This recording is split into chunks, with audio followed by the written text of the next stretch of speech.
Hi everyone. आज हम लोग क्लास 10th का फिजिक्स जो कि चैप्टर नंबर 1 है प्रकाश का परावर्तन वो पढ़ने वाले हैं। सबसे पहले डिस्कस करते हैं कि प्रकाश होता क्या है। तो प्रकाश वह कारक है जिसके माध्यम से हम किसी वस्तु को देख पाते हैं। प्रकाश वह कारक है जिसके माध्यम से हम किसी वस्तु को देख पाते हैं, अर्थात प्रकाश हमें किसी वस्तु को देखने में सहायता प्रदान करवाता है। और जो प्रकाश की चाल है 3 × 10⁸ मीटर पर सेकेंड है। और प्रकाश एक तरह की ऊर्जा है, ऊर्जा जो कि सीधी रेखा में गमन करता है। प्रकाश की जो गति है उसके सर्वप्रथम जो मान निकाला था ओलाउस रोमर ने निकाला था। ओलाउस रोमर ने निकाला था। और जो सूर्य का जो प्रकाश है वो हमारे धरती पर पहुंचने में 8 मिनट 16 सेकेंड का समय लेता है। और जो प्रकाश है वो ध्वनि के विपरीत कार्य करता है। यदि अगर मान के चलिए कि जो प्रकाश है वो निर्वात में सबसे अधिक चलता है, जबकि ध्वनि जो है वो ठोस में सबसे अधिक चलता है और निर्वात में ध्वनि की चाल सबसे कम होगी, उसी प्रकार ठोस में प्रकाश की चाल सबसे कम होगी। अब देखते हैं प्रकाश का स्रोत क्या होता है। प्रकाश स्रोत किसे कहेंगे? तो जिस भी बिंदु से प्रकाश उत्पन्न होगा या उत्सर्जित होगा उसे प्रकाश स्रोत कहते हैं। और प्रकाश स्रोत 2 प्रकार के होते हैं, पहले प्राकृतिक और दूसरे मानवकृत। प्राकृतिक स्रोत वे स्रोत होते हैं जो हमें प्रकृति द्वारा प्रदान किया गया है, जो अर्थात जिसको हम लोग गॉड गिफ्टेड कहते हैं। जैसे हो गया सूर्य, तारा, ये सब प्राकृतिक स्रोत है ऊर्जा के।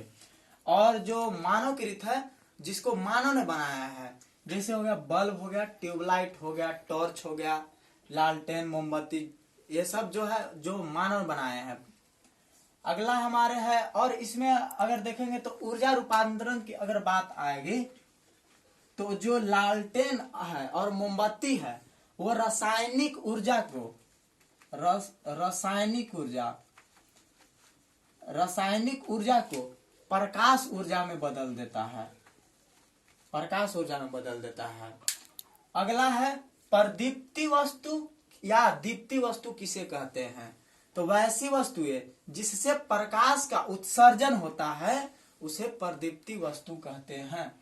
वैसी वस्तु जिससे प्रकाश उत्सर्जित हो अर्थात निकले उसे प्रदीप्ति वस्तु कहते हैं।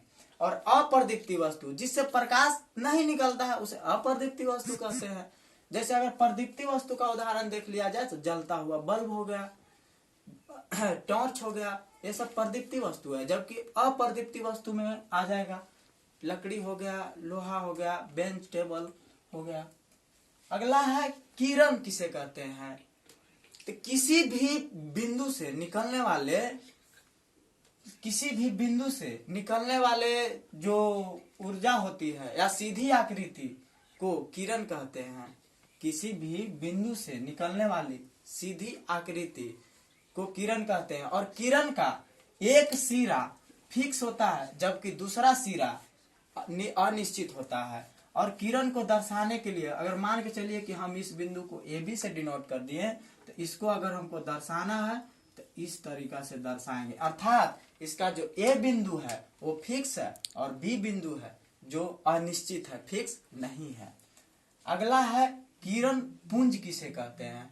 तो किरणों के समूह को किरण पुंज कहते हैं। जब बहुत सारे किरणें आपस में आकर मिलकर समूह का निर्माण कर लेगी तो उसे किरण पुंज कहते हैं। और किरण पुंज जो है वो 3 प्रकार की होती है, अपसारी किरण पुंज, समांतर किरण पुंज और अभिसारी किरण पुंज। अपसारी किरण पुंज उस किरण पुंज को कहते हैं या वैसे किरणों के समूह को कहते हैं जो एक बिंदु से निकलकर चारों ओर फैल जाते हैं, उसे अपसारी किरण पुंज कहते हैं। एक बिंदु से निकलेगा और चारों तरफ फैल जाएगा, उसको कहेंगे अपसारी किरण पुंज। और समानांतर किरण पुंज वैसे किरण पुंज जो सीधे चलता है, वो कभी मिलेगा नहीं, सीधे चलता है, उसको कहते हैं समानांतर किरण पुंज। और अभिसारी किरण पुंज वे किरण पुंज जो चारों तरफ से आकर एक स्थान पर मिल जाएगी, उसको कहेंगे अभिसारी किरण पुंज। चारों तरफ से आएगा और किसी फिक्स पॉइंट पर मिल जाएगा, उस किरण पुंज को कहते हैं अभिसारी किरण पुंज। अगला है वस्तुओं के प्रकार। अब जो वस्तु के प्रकार है वो प्रकाश के पार होने के माध्यम से देखना है यहाँ पर कि प्रकाश अगर पार हो रहा है कि पार नहीं हो रहा है, इस आधार पर हम वस्तुओं को बांटेंगे। तो सबसे पहला आता है पारदर्शी। तो पारदर्शी वे वस्तु होते हैं जिनसे प्रकाश पार हो जाए, जिनसे प्रकाश अर्थात आसानी से पार हो जाए, उसे पारदर्शी वस्तु कहते हैं। जैसे हो गया कांच हो गया, पानी हो गया, हवा हो गया इत्यादि। अगला है पारभासी वस्तु। वैसे पदार्थ जिससे जो प्रकाश है वो अंशतः पार करता हो, यानी थोड़ा थोड़ा बहुत पार करता हो, उसे पारभासी कहते हैं। जैसे मान के चलिए घिसा हुआ कांच हो गया, तेल लगा हुआ कागज हो गया, बैलून हो गया, या रबर हो गया, दूध हो गया, कुहासा, ये सब से जो होती है प्रकाश अंशतः, पूर्णतः पार नहीं कर सकता, अंशतः पार होती है, उसे पारभासी वस्तु कहते हैं। और अपारदर्शी वस्तु वैसी वस्तु है जो प्रकाश को पारे न होने दे, अपना में से जाने ही नहीं दे, उसे अपारदर्शी वस्तु कहते हैं। एग्जाम्पल में लकड़ी हो जाएगा, लोहा, पेंट, बहुत सारे हो जाएंगे। अगला देखिए टॉपिक हमारा है प्रकाश का परावर्तन। तो प्रकाश का परावर्तन, प्रकाश किसी चिकनी सतह से, प्रकाश का किसी चिकनी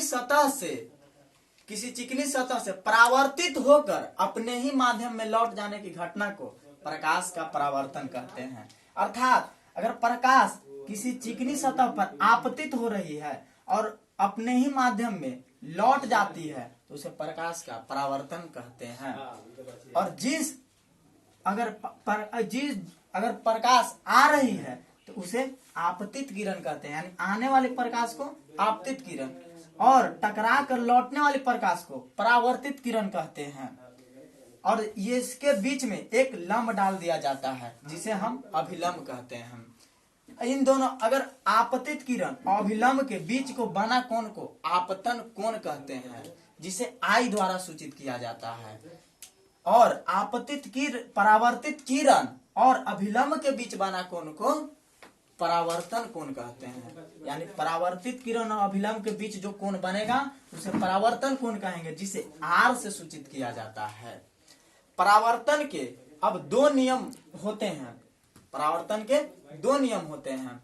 पहला नियम है आपतित किरण, परावर्तित किरण तथा अभिलंब तीनों एक ही समतल में होते हैं।